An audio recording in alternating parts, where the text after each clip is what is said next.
Hello friends, ഞാൻ പള്ളിയിൽ പോയിട്ട് നേരെ വന്നത് ഇംഗ്ലീഷ് ഹോമിലാണ്. ഇംഗ്ലീഷ് ഹോം ക്ലീൻ ചെയ്യാനാണ് വന്നത്. ക്രിസ്മസ് കഴിഞ്ഞിട്ട് ഞാൻ ഇങ്ങോട്ട് വന്നിട്ടില്ല. ഇന്നൊന്ന് വന്ന് ഒന്ന് ക്ലീൻ ചെയ്യാം എന്ന് വിചാരിച്ചു വന്നാണ്. ടൈംസ് ഓഫ് ഇന്ത്യ ഞാൻ വരുത്തുന്ന ന്യൂസ് പേപ്പർ ആ കുട്ടികൾക്ക് വേണ്ടിയിട്ട്. ഡോറ് തുറന്നപ്പോൾ കണ്ട കാഴ്ച എന്ന് പറഞ്ഞാൽ ഫുൾ ഡിസോർഡറായിട്ട് കിടക്കുകയായിരുന്നു. പിന്നെ പൊടി പിടിച്ച് ആ ഒരു അവസ്ഥയിലായിരുന്നു.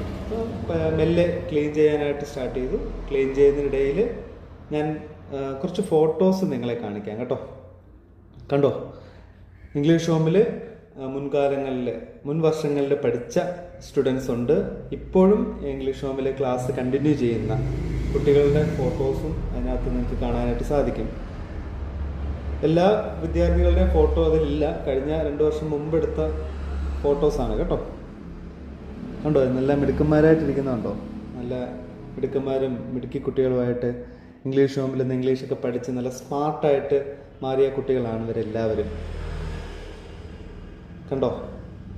യെസ്, എല്ലാവരും ഹാപ്പി ആയിട്ടിരിക്കുന്നുണ്ടോ? കാരണം അതാണ് ഇംഗ്ലീഷ് ഹോമിൻ്റെ പ്രത്യേകത. കുട്ടികൾ ഇവിടെ ക്ലാസ്സിന് വന്നു കഴിഞ്ഞാൽ അവർക്ക് ബോറടിക്കാത്ത രീതിയിൽ അവരെ പഠിപ്പിച്ച് ഇംഗ്ലീഷ് വായിക്കുവാനും എഴുതുവാനും സംസാരിക്കുവാനും ഒക്കെ അവരെ പ്രാപ്തരാക്കും. അങ്ങനെ ഇംഗ്ലീഷ് ഹോം ക്ലീൻ ചെയ്തു. അപ്പോൾ കൂട്ടുകാരെ, അടുത്ത വീഡിയോയുമായിട്ട് ഇനി വീണ്ടും കാണാം. ബൈ.